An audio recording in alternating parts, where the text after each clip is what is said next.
Billahil azizil alim ghafiri dhanbi wa qabili tawbi syadidil iqab ditawli la ilaha illa huwa ilaihil masir asyhadu an la ilaha illallah wahdahu la syarikalah wa asyhadu anna muhammadan abduhu wa rasuluh. Allahumma shalli wa sallim wa barik ala abdika habibika sayyidina Muhammadin wa ala alihi al-athhar wa ala ashabihi al-akhyar wa man tabi'ahum ila yaumil mahsyar. Alhamdulillah, segala puji kita panjatkan kehadirat Allah dengan nikmat-nikmatnya. Mudah-mudahan kita senantiasa menjadi orang-orang yang dianugerahi bersyukur kepadanya sehingga bertambah-tambah nikmat untuk kita. Amin. Dan juga mudah-mudahan di tengah-tengah pandemi yang belum reda ini, kita kaum muslimin semuanya diselamatkan oleh Allah Subhanahu wa taala. Dan mereka yang mendahului kita karena corona ini mudah-mudahan mendapatkan tempat yang layak di sisi Allah Subhanahu wa taala. Dan masjid kita mudah-mudahan senantiasa ada dalam kemakmuran, keterjagaan dari Allah Subhanahu wa taala. Ala hadiniya sholiyah bi barakati ummil Quran. Al-Fatihah. A'udzubillahi minasyaitonir rajim. Bismillahirrahmanirrahim. Alhamdulillahirabbil alamin arrahmanir rahim maliki yaumiddin. Iyyaka na'budu wa iyyaka nasta'in. Ihdinas siratal mustaqim.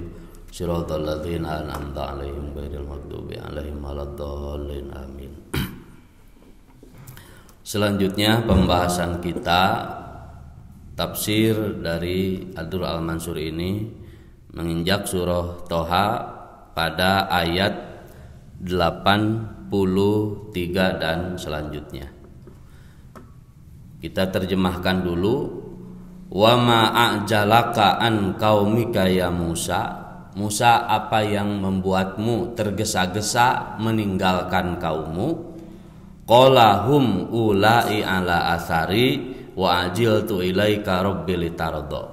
Nabi Musa menjawab, mereka akan mengikutiku wahai Tuhan yang Maha Kuasa. Wa ajiltu ilaik, aku duluan bersegera menghadapimu, litarda, supaya engkau ridho.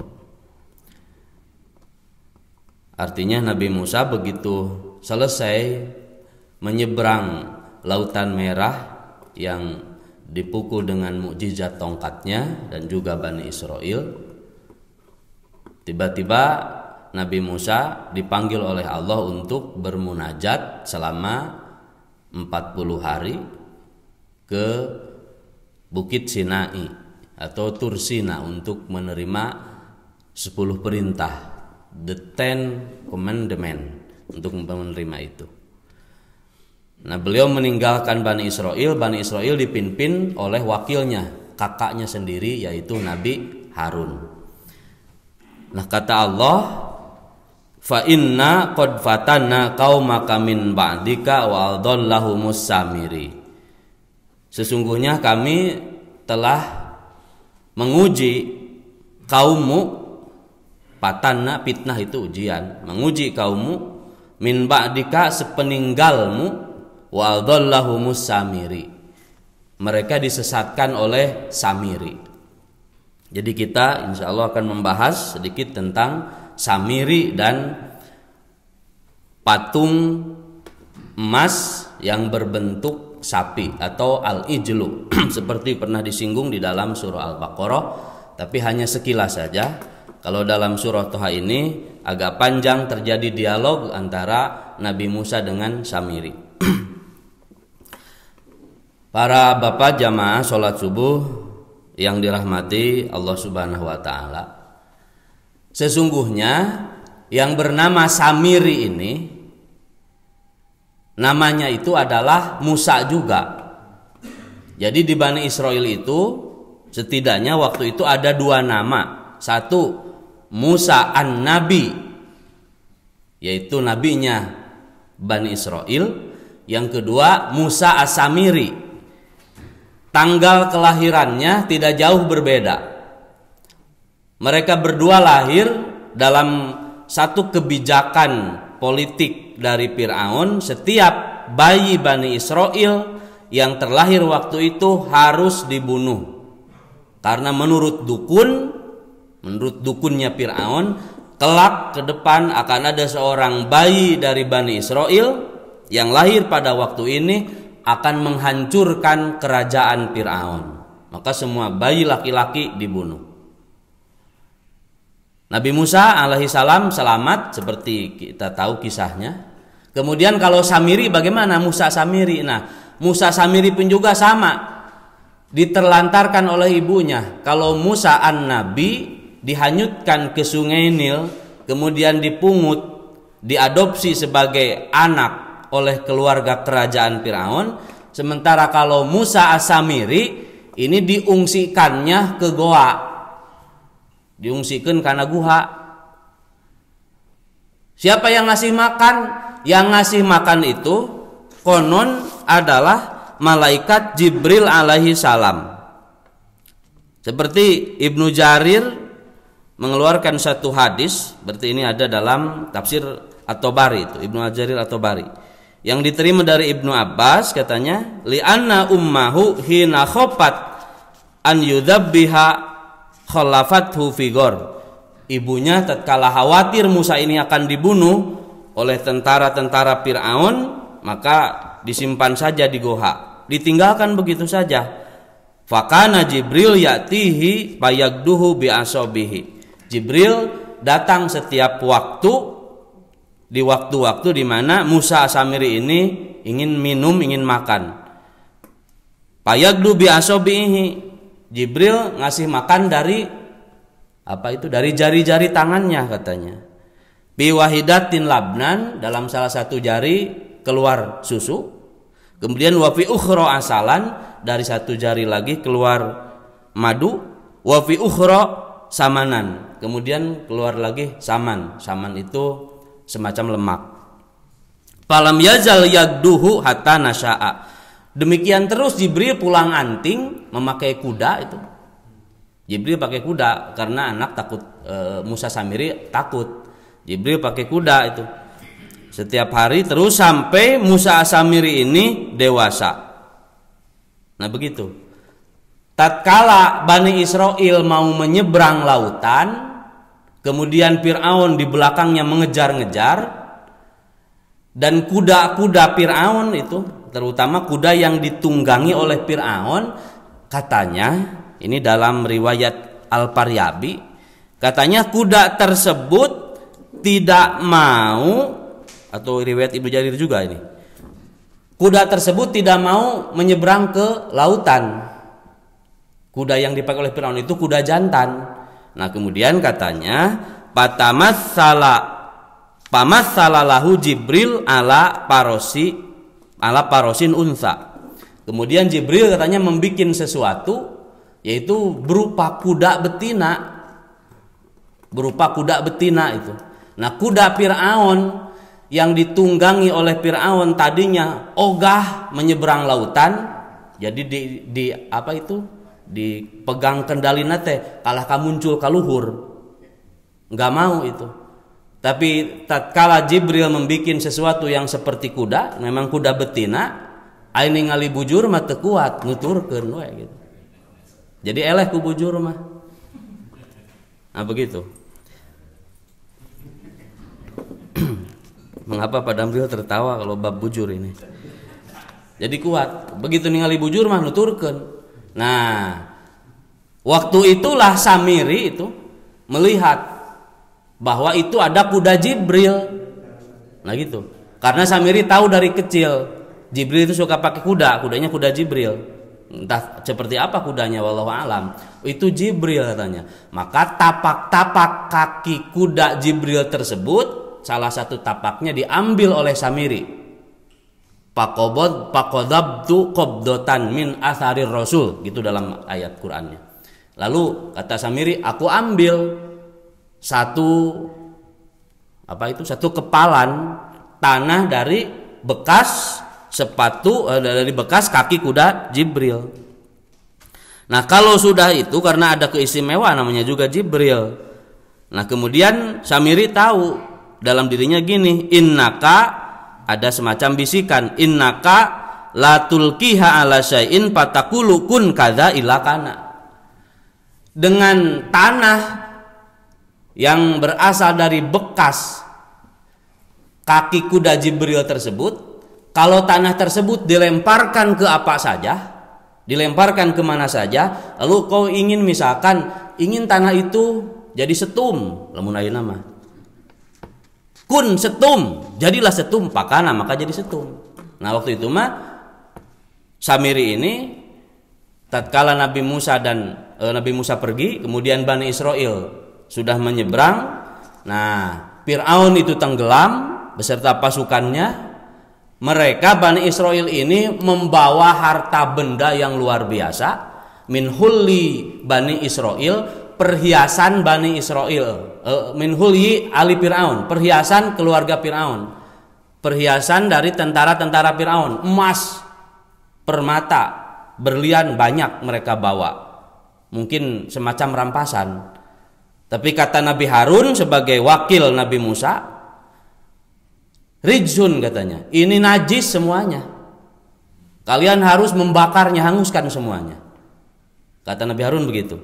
Nah, tatkala Bani Israel membakar, ingin melenyapkan perhiasan-perhiasan yang diambil dari Fir'aun dan tentaranya tatkala tenggelam, nah maka si Samiri ini tanah yang dipegang olehnya yang berasal dari kaki sepatu Jibril tadi diambilnya, dipegang erat-erat, kemudian dilemparkan ke gumpalan api yang sedang membakar perhiasan-perhiasan tersebut. Lalu berkata, kun ijlan, jadilah patung sapi, katanya begitu. Maka jadilah patung sapi, berbentuk patung sapi. Kemudian kata Samiri, hadza ilahukum wa ilahu Musa panasi, kata. Ini sebenarnya Tuhan kalian wahai Bani Israel, wa ilahu Musa, dan ini adalah Tuhannya Musa panasi, cuman Musa lupa, hanya begitu. Maka Bani Israel ketika itu sebanyak 70.000 mendengar dan taat atas omongan Samiri, kemudian menyembah patung sapi yang berasal dari emas, perhiasan orang-orang Mesir tadi.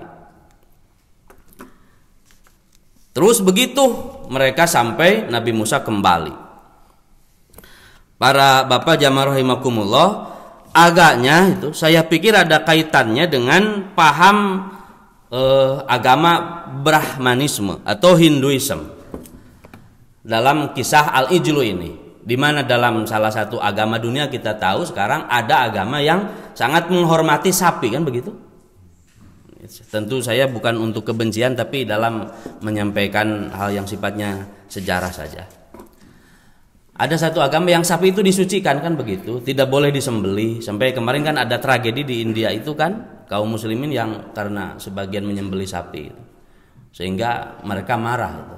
Makanya kalau di Jawa Timur itu Sunan Ampel ya, di daerahnya Sunan Ampel tuh sampai sekarang ada satu daerah yang kalau kurban Idul Adha itu mereka tidak menyembelih sapi, kan gitu, karena di sana banyak komunitas Hindu, katanya untuk toleransi begitu.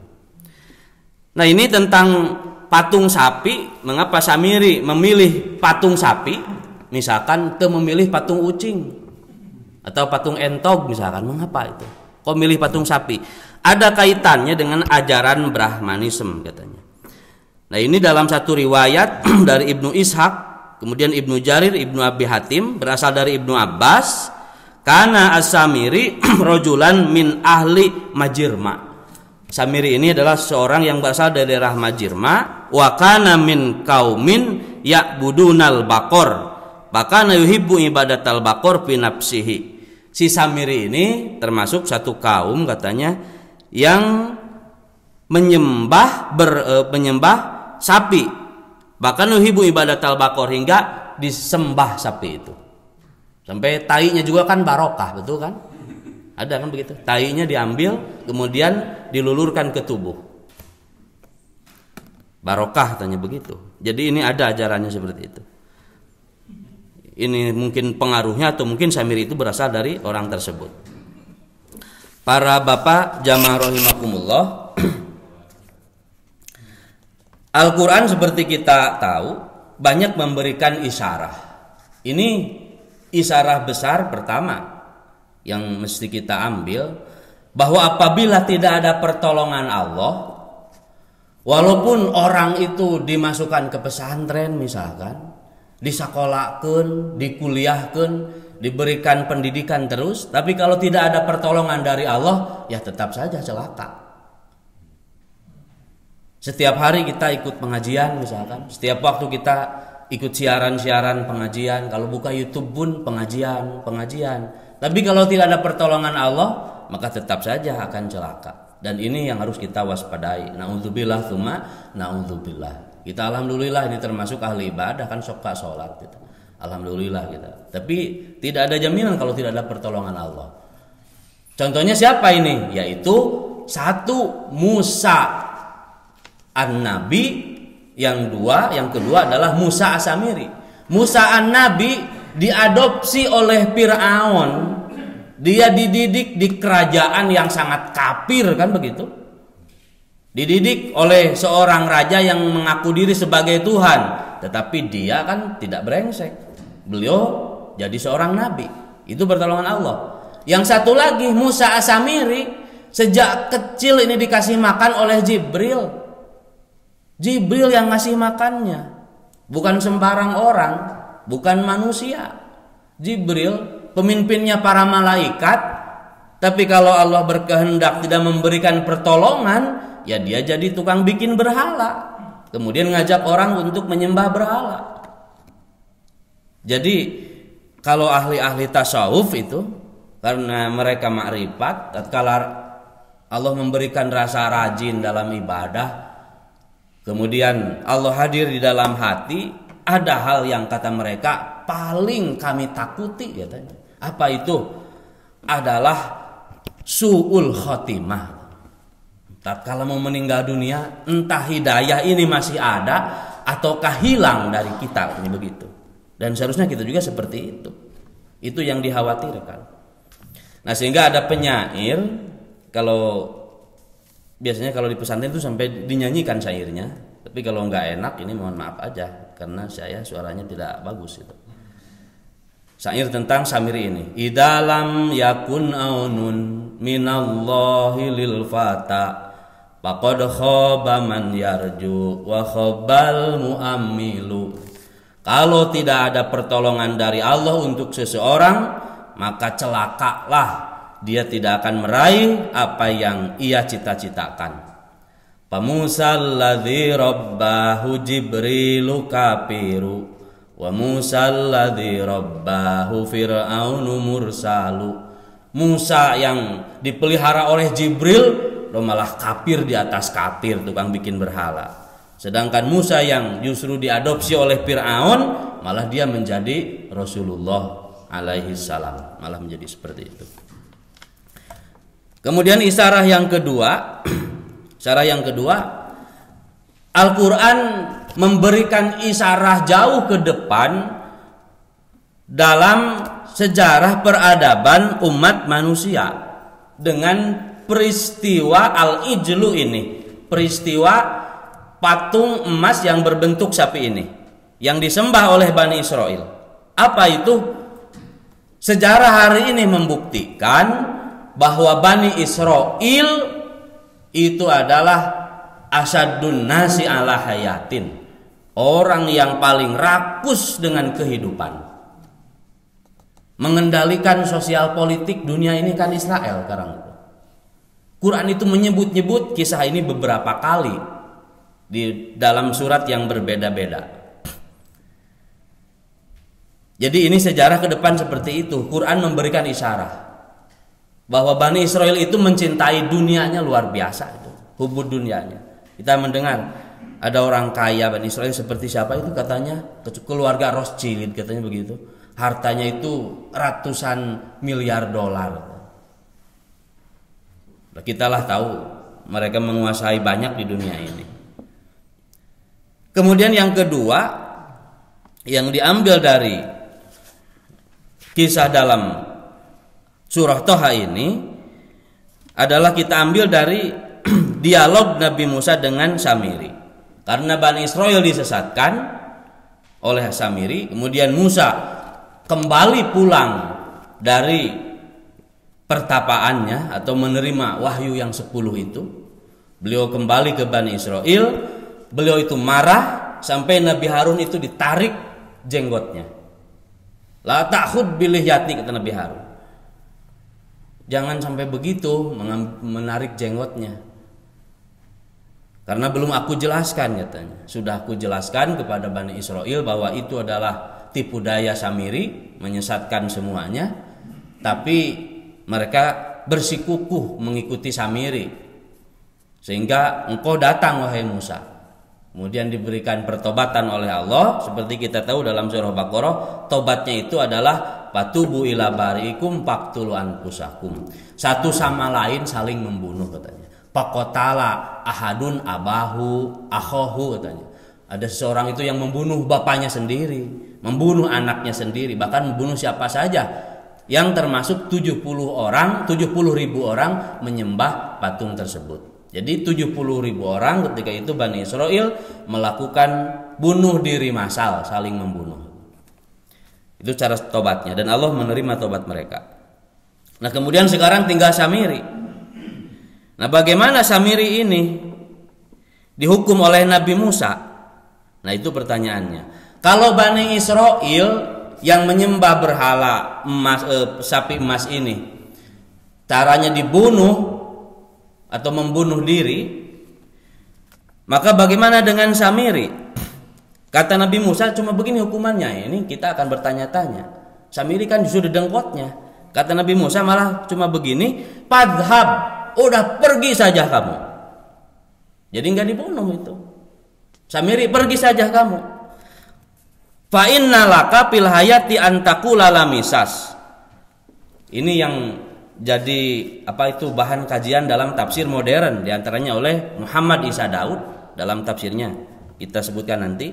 Fa innalaka fil hayati antakula lamisas, karena engkau di dalam hidup ini kau katakan lamisas, tidak bisa disentuh. Lamisas itu begitu artinya, tidak bisa disentuh. Kalau mufasir klasik seperti Jalaluddin As-Suyuti misalkan dan Al-Mahali menafsirkan lamisas itu artinya, katanya Samiri itu dihukum dengan penyakit kulit yang luar biasa gatalnya. Sehingga kalau disentuh itu sakit. Karena sakit kalau disentuh, lamisas, jangan sentuh aku, katanya begitu. Tapi kedepannya ayat Quran mengatakan, wa innalaka mau'idan lan tukhlafah. Dan kau itu ada janji dari Allah, lan tukhlafah, di mana engkau tidak akan menyalahi dengan janji itu. Nah, seperti Muhammad Isa Daud, saya pernah baca dalam buku beliau. Beliau mengatakan bahwa lamisas aku tidak bisa disentuh. Kemudian ke depan nanti Samiri ini akan ada janji yang Allah tepati terhadapnya. Nah, maka Samiri ini adalah Dajjal, katanya. Jadi lamisas itu aku tidak bisa disentuh. Siapapun tidak akan bisa membunuh Dajjal kecuali Al-Masih Isa bin Maryam alaihis salam, kecuali beliau. Maka Nabi Musa pun tidak membunuhnya karena bukan wewenang Musa. Lamisas tidak bisa disentuh. Oleh karena itu katanya, maka Dajjal itu umurnya panjang, kata Muhammad Isa bin Daud. Kalau umurnya panjang, maka di perut ibunya juga lama. Itu orang kalau ada keistimewaan, ini diantaranya ya. Kalau seseorang punya keistimewaan secara fisik dan psikis, itu diantaranya lama di perut ibu itu. Jadi kalau ada ibu yang mengandung lebih dari 9 bulan asal sehat, itu jangan khawatir, karena Imam Syafi'i itu di perut ibunya katanya hampir 2 tahun itu. Sehingga daya hafalnya kan luar biasa. Al-Muwatta Imam Malik itu berapa jilid, satu kali baca dalam 9 malam itu beliau hafal semua, jadi kaset saja otaknya. Nah, Dajjal juga kata Muhammad Isa bin Daud, katanya dalam satu riwayat, saya tidak persis tahu dari mana itu riwayatnya, cuman beliau menyebutkan satu riwayat bahwa si Dajjal Samiri ini dia itu di kandungan ibunya sampai 8 tahun katanya. Dan kemudian kalau di siang hari waktu kecil tidurnya itu berhari-hari. Karena memang kalau banyak tidur itu biasanya energi kuat. Untuk apa kalau Dajjal? Untuk umurnya yang panjang itu. Dan berkelana mengelilingi dunia katanya. Sehingga dia tadi kita sebutkan ada ajaran Brahmanisme yang menghormati sapi, ia bawa untuk menghancurkan Bani Israel, kan begitu. Maka sebagian pakar mengatakan kalau Dajjal itu hebat ilmunya itu, ilmu sihirnya apalagi, teknologinya juga hebat. Karena Dajjal ini bahasa lain atau nama lain adalah Al-Masih. Al-Masih itu sang pengembara, kan begitu. Jadi mengembara ke berbagai wilayah untuk mempelajari berbagai ilmu. Dia tahu. Kemudian Dajjal itu diambil dari kata Dijlah. Apa Dijlah? Dijlah itu sungai yang tenang tapi menghanyutkan. Itu Dijlah, sebutan untuk sungai Efrat. Maka Dajjal itu memang menghanyutkan. Konon di akhir zaman nanti Dajjal itu bisa bilang begini ke langit, kan dalam disebutkan anzil amtir katanya. Bilangnya begitu, amtir, hujanlah kamu, amtiri, hujanlah kamu, hujan itu. Kemudian panas, maka panaslah. Nah, kita itu yang tidak punya iman akan tertipu. Wah, dia betul Tuhan. Sebab yang kita yakini bahwa Tuhan itu bisa, karena Tuhan itu yang berkuasa atas langit dan bumi. Ada orang gembalaan katanya, dalam riwayat hadis mengatakan ada orang penggembala yang didatangi oleh Dajjal Samiri ini, coba kamu beriman sama aku tidak? Tidak. Coba kasih tantangan, kata Dajjal tersebut, bahwa aku ini Tuhan. Ya, dulu orang tua kami menyebut-nyebut punya domba yang hebat, domba legenda lah, tanduknya ranggaek begitu, sangat disukai. Coba datangkan kembali domba tersebut. Maka dia menyuruh tentara-tentaranya berupa jin, kamu menyerupakan diri dengan domba tersebut. Jadilah domba itu. Lalu percaya dan orang Badui ini beriman katanya. Para bapak jamaah sholat subuh rahimakumullah, dari penggalan ayat Quran ini kita bisa mengambil pelajaran. Pertama, mengenai pertolongan Allah, bahwa kita harus khawatir dengan su'ul khatimah kendati pun latar belakang kita baik-baik, kan begitu. Karena Allah itu berkuasa atas apapun dan tidak terbatas. Kemudian yang kedua, bahwa konco dalam kedurjanaan itu sangatlah tercela seperti yang dilakukan oleh Musa As-Samiri yang disinyalir sebagai Dajjal. Kemudian yang ketiga, bahwa Al-Quran memberikan gambaran sejarah umat manusia ke depan seperti di zaman sekarang. Ternyata Bani Israel lah yang berkuasa. Dulu digambarkan menyembah emas dalam bentuk patung sapi, kalau sekarang mereka sangat memuja-muji harta benda, kan gitu. Kemenangan, kesuksesan itu senantiasa diukur dengan harta benda, dan ini materialisme. Itulah mungkin yang dapat kita bahas, mudah-mudahan bermanfaat. Kita termasuk orang-orang yang dihindarkan dari godaan Dajjal laknatullah. Kita berdoa bersama-sama. Bismillahirrahmanirrahim. Alhamdulillahi hamdan yuafi ni'amahu wa yukafi'u mazidah. Ya Rabbana lakal hamdu kama yanbaghi li jalali wajhikal karimi wa azimi sultanik. Allahumma shalli wa sallim wa barik ala abdika habibika sayyidina Muhammadin wa ala alihi wa sahbihi ajmain. Allahumma ighfir lana wa liwalidayna warhamhuma kama rabbayana shighara. Allahumma ighfir lana wa li jami'il muslimina wal muslimat wal mu'minina wal mu'minat, khususan wali asatidina wa masyaikhina. Allahumma ja'alhum nafi'atan lana wa li sairil muslimin. Rabbana la tuzigh qulubana ba'da idh hadaitana wa hab lana min ladunka rahmatan innaka antal wahhab. Allahumma inna na'udzubika minal hammi wal hazan wa na'udzubika minal ajzi wal kasali wal bukhli wal jubni wal haram wa na'udzubika min ghalabati daini wa qahri rijal. Allahumma inna na'udzubika min jahdil bala wa darki syaqa wa su'il qada wa syamatatil a'da. Allahumma inna na'udzubika minal kufri wal faqri wa adzabil qabri. Allahumma inna na'udzubika min adzabil qabri wa min fitnatil mahya wal mamat wa min fitnatil masiihid dajjal.